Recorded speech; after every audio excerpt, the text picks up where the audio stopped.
As you should know by now, January doesn't mark the start of the year or the end of December.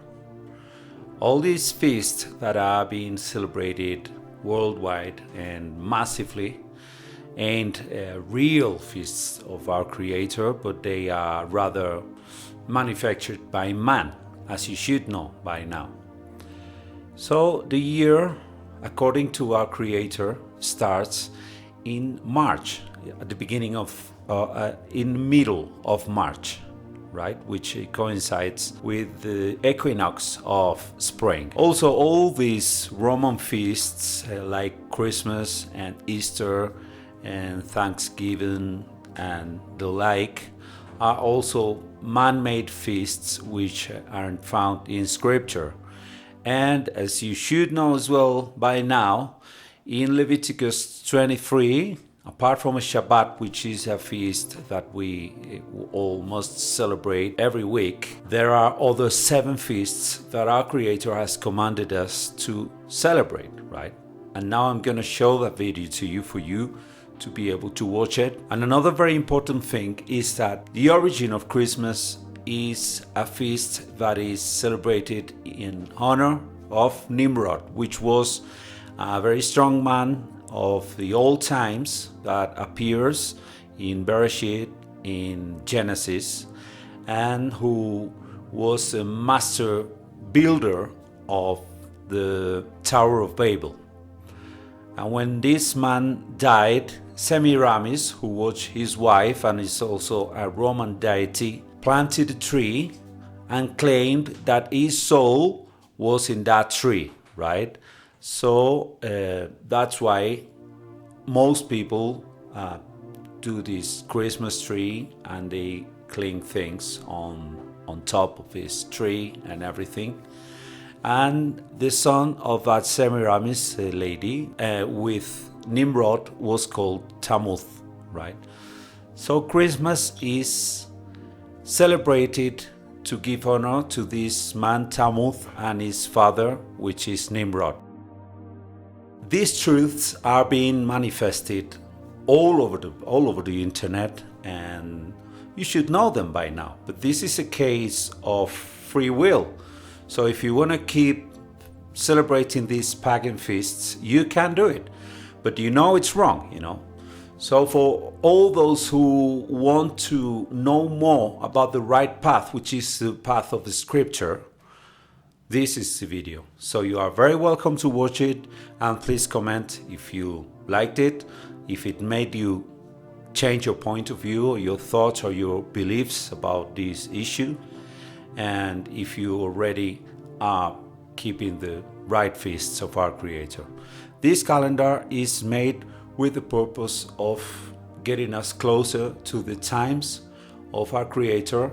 And there is a very important element in this, which is an anchor. You're gonna discover this anchor during the video, which makes us able to assign a day of the week to every day of the Hebrew year. So you're all very welcome and enjoy the video. I also want to give thanks to my wife for helping me with the stand for recording this video.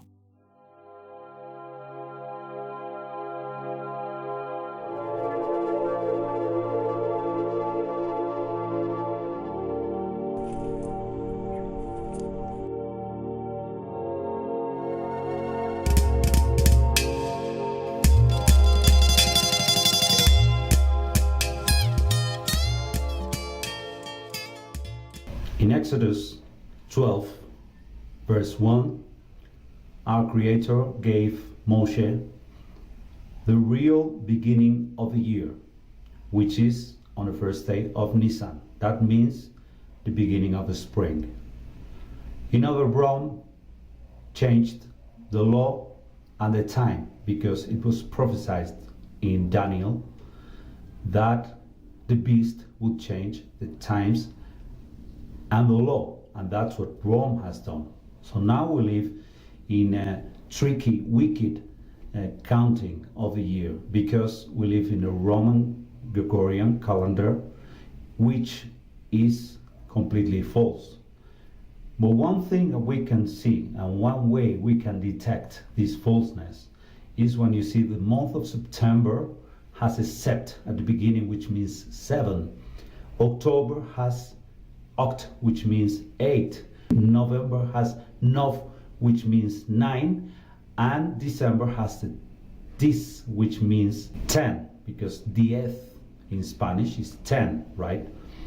So what the Romans did is remove the 2 remaining months at the end of the year, and they put them at the beginning of the year, which is January and February. They are 2 completely fake months. And why did they do this? Because they wanted to remove the original Hebrew correct counting of the time. And then when the Bible was written, the calendar that was being used was the Essenian calendar. The reason why I've chosen the birth of a false state of Israel, we all know it's not true. It's showing its true colors to the world. But the Messiah used it for the parable of a fig tree, because he said, when you see the fig tree giving birth to fruit, that means that the summer is near. So not a generation will pass before all the things come to pass, which is meaning his return. So that means that it's going to be less than 80 years before the birth of the state of Israel, because Israel is a fig tree. We are now in the year 77 from the creation of the state of Israel, and that is why I've labeled this year as the year 77 of our time. Just because it's a prophetic clock used by the Messiah for the prophecy. There is a perfect calendar in which days don't fluctuate. You don't have Pesach on Monday and then you have it on Wednesday or on Tuesday or on Sunday. Pesach is always on the same day. The calendar of the Essenes was structured on 4 stations, each of which had 13 weeks. And they were divided in 3 months. 2 months of 30 days and the 3rd month of 31 days.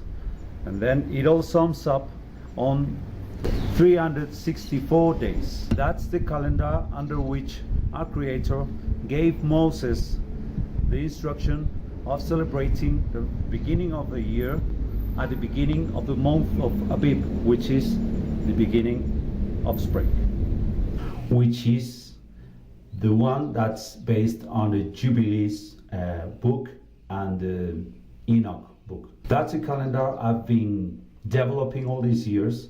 It's cost me a lot of research and prayer and hard work, but now I think it resolves a lot of problems, and it's very spot on because the year starts in the Sunday and finishes in the Shabbat, and every single day of this calendar is fixed, meaning that every year it will be the same weekdays for the same dates. That solves a lot of problems, as I'm gonna show you in this video. And please stay until the end, because you're gonna receive a very, very good revelation about a number of things, especially regarding the feasts, the Hebrew feasts, and the last days of the life of the Messiah. There's a reason why there's a contradiction between the Gospel of Johanan, and the other 3 Gospels. And there were different calendars involved. The lunar calendar and the solar calendar. And then the calendar that was starting to be used at that time was a lunar calendar. But the calendar that our Messiah and his disciples followed was a solar calendar, which is the calendar that we are using here, the calendar that we are presenting today. Our Messiah gave us a clue to know when we need to start the year. Our Messiah gave us a very clear clue of when to start counting the year. When he said, doesn't the day have 12 hours? So walk during the day, not to trample. And then when has a day 12 hours? It doesn't happen for the whole year. It only happens in two moments of the year, the spring equinox and the autumn equinox. So, and effectively, the first day of the year has to be at the beginning of the spring. So the way I establish the first day of the year is just the Sunday which is closest to the spring equinox. That's the first day of the year. And I've been using this calendar for a few years, and there's been no fluctuation. It's been perfect. Every single day of the year corresponds to the same day of the week, no matter which year it is. I'm gonna make a brief explanation of this calendar. As we have already said, the Hebrew calendar is structured in 4 seasons of 52 complete weeks, each season with 3 months of 30, and 31 days. The indicative colors of different times and dates of the calendar are as follows. Ordinary days, gray background. Shabbatot, white background. The spring holidays are called as follows. Beginning of Pesach, red background. Hamatzah Shabbatons, orange background. Ordinary days of the week of Hamatzah, golden background. Bikkurim, yellow background. Omer counting Shabbatot, light green background. Shavuot, dark green background. Autumn holidays are coded as follows. Yom Teruah, cyan background. Beginning of Yom Kippur, blue background. Sukkot Shabbatons, violet background. Ordinary days of Sukkot, mauve background. Other dates. Rosh Hashanah, fuchsia background. Rosh Chodesh, you must blow the shofar. Bamidbar 10:10, black background. Fasting of the month 4th, 5th, 7th, and 10th, according to Yahuah 8:19, brown background. It should be noted that the springs and autumn holiday dates are a mirror of each other, with the beginning of the year, Rosh Hashanah, being the same day, one of Yom Teruah, and the following holidays going from the 14th to the 22nd. 2 drops of water. Our Elohim is an Elohim of order and symmetry. So the fact that every year starts in Sunday, which is Rishon in Hebrew, and finishes in Shabbat, so we have complete weeks during the year. We don't start the year on Wednesday or on Thursday. We always start the year on Rishon, which is Sunday. And that has logic, because our Creator is a creator of order and perfection. So the year always starts and finishes in the same day, and every single day of the year corresponds to this weekday. This has logic, but at the same time, it's demonstrable. As I told you, there is an anchor that is the foundation of this reasoning. What is that anchor? So as I said, every year starts on Rishon, which is Sunday, and finishes on Shabbat, which is Saturday, right? And there is an anchor, there is a foundation that our Creator has given us in the scripture, and it's completely unmistakable. This foundation is the reason why we can order every single day of the year, and they will always be in the same date and in the same day of the week, which is marvelous, because our Creator has done things simple and perfect. And the only reason why the way we manage and we measure time is so messy and so confusing these times is because of the hand of Rome, which is Edom, is the ultimate, the utter enemy of our Creator and of His chosen people, which is Israel. There is a way we can determine which day of the week is one of the days of the year, and it's through Scripture. I am in Vayikra, Leviticus 23, and I'm going to read the verse 15 and 16. After the day of rest, which is the day that we bring the sheaf for being weaved, you will count 7 complete weeks. Until the day after the 7th week, you will count 50 days. And then you will present a new grain offer to Yahuah. This day after the 7th complete week has to be a Sunday, a Rishon, and that is exactly the day of Shavuot, the 4th feast.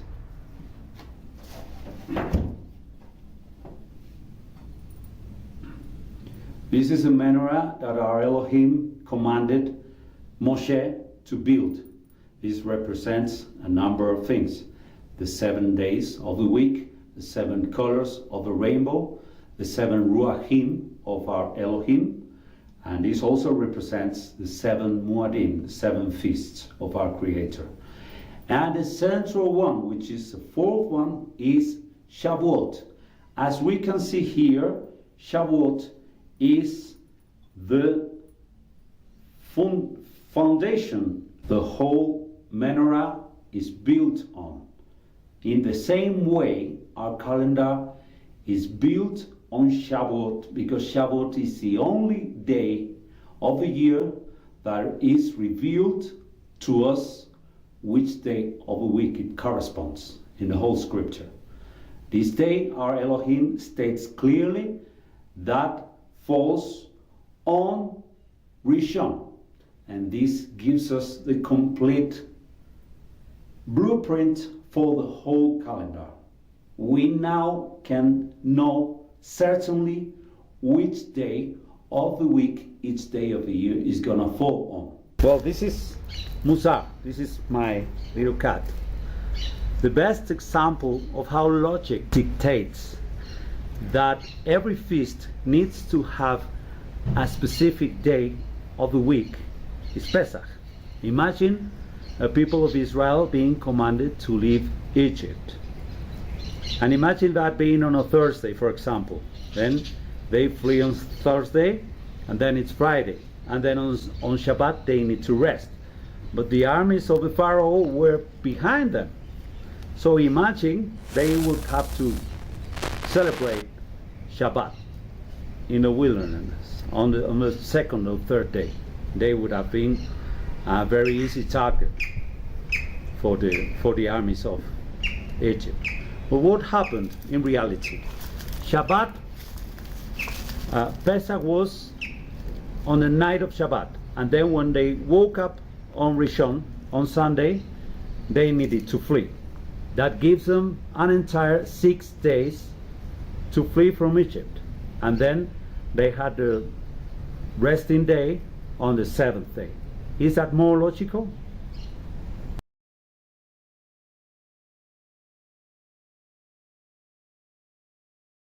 Everything indicates that the Messiah celebrated the Last Supper, the last dinner, on Pesach, but he didn't die on Pesach. And certain events took place for a few days. So he didn't die that night, he died a few days after.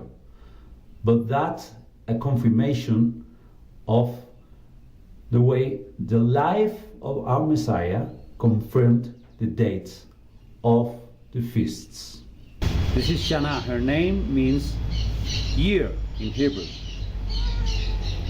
Everything indicates that our Messiah died on Wednesday and resurrected on Shabbat, before his tomb was discovered to be open at the beginning of a Sunday. Then the Messiah appeared to the apostles on the night of Rishon, on the night of Sunday, which means he appeared on Bikkurim. Bikkurim is the feast of the first fruits, and then the heap that is weaved by the Kohen represents the Messiah, which is the first fruits of resurrection. That means that he fulfilled the feast of Bikkurim on that day, because on that day the first fruits of resurrection, which is the Messiah, was shown in the temple, just like the sheaf. So the question of what leaven is something that hasn't been answered correctly or satisfactorily. Is leaven sin, as most people think? So does your Creator make you eat bread without leaven for a week without sin, and then eat bread with sin for the rest of the year? Wouldn't that be quite absurd? There is a preacher, an Argentinian preacher called Christian Silva, and I want to credit him for this, because he's the first person I've ever heard saying this, and I think it's correct. Leaven represents joy. So on this feast, we adopt an attitude of mourning and pain, and departing from joy and from happy occasions. When we leave Egypt, we face privations in the desert, and this in the life of the Messiah translates to pain, mourning, because he is being surrendered to death. We avoid, during this week of Hamatzah, joyful events or social encounters, and we focus on grief until Bikkurim, which is when we can eat regular bread again. This is a feast of the first fruits, and we recover joy again, because the first fruits make us happy and mark the beginning of a different season, which translates in the life of the Messiah to that he resurrected from the dead, being the first fruits of resurrection. The Christian Easter has something correct. It's been based on the Hebrew calendar, and then it starts on the Passover and finishes on the Resurrection Day, this Resurrection Sunday, which coincides with Bikkurim, because our Messiah rose on Saturday, on Shabbat. But when was he presented to the Kehillah, to the church, to the temple? He went to his disciples on Sunday night, as we see in the scripture. There is a big problem with Bikkurim, and the big problem is that most of us, the Israelites, are celebrating it on the wrong day. Why? Because they told us, according to the Hillel calendar, which is a completely fake calendar as well as the Gregorian one, that Bikkurim is one of the days of the week of Hamatzah. And why is it impossible? Because on Hamatzah we have a complete different set of diet and state of being. On Hamatzah we are sad, we are grieving, and we can't eat regular bread. We can only eat unleavened bread, because that's a feast, right? But on Bikkurim we are commanded something completely different. On Leviticus 23, verse 14, we are told we can't eat regular bread until we celebrate the feast of Bikkurim. That sets it completely apart from the feast of Hamatzah. They are completely different. It can't be celebrated on the same day, because there are different diets and different state of being on those different feasts.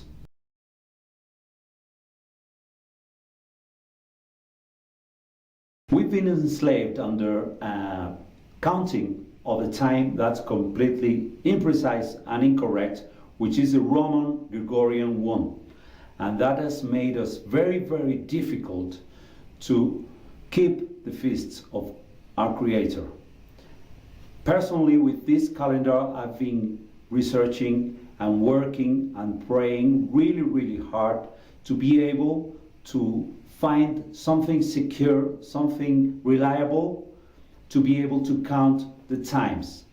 And this has been something that has made me really happy because it's reliable and it answers a lot of questions. Now, this calendar lets you celebrate the feasts of our Creator in a very precise way and always knowing which day of the year and which day of the week you are in, which is completely based on the scripture as I've been showing you on this video. I desire with all my heart that this calendar is a blessing for you and helps you to measure time in a more accurate way, and also that you are able to celebrate the feasts of our Creator in a better way.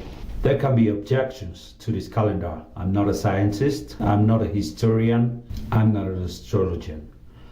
But the logic and the perfection of this calendar I've been developing works on itself and answers a lot of questions.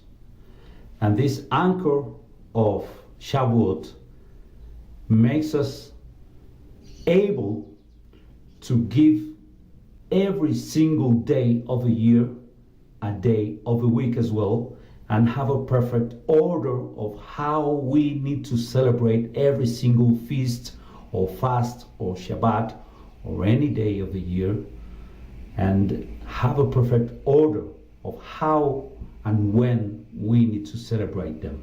I do pray to my Abba Kadosh that we all, his Hebrew people, are able to celebrate on the same day without any more fluctuations or confusion, but with precise times and a precise measure of the time. I'm not saying I'm 100% correct. I'm still on my way to find that perfection.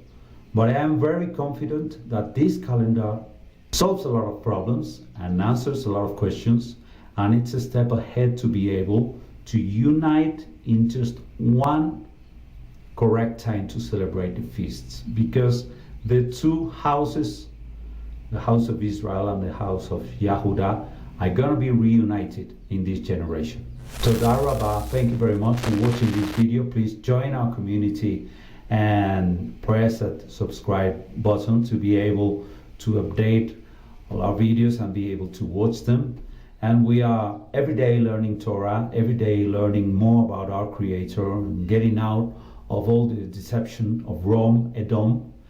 And may our Creator bless you richly. And thank you again for watching this video.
Shiri vehere gede here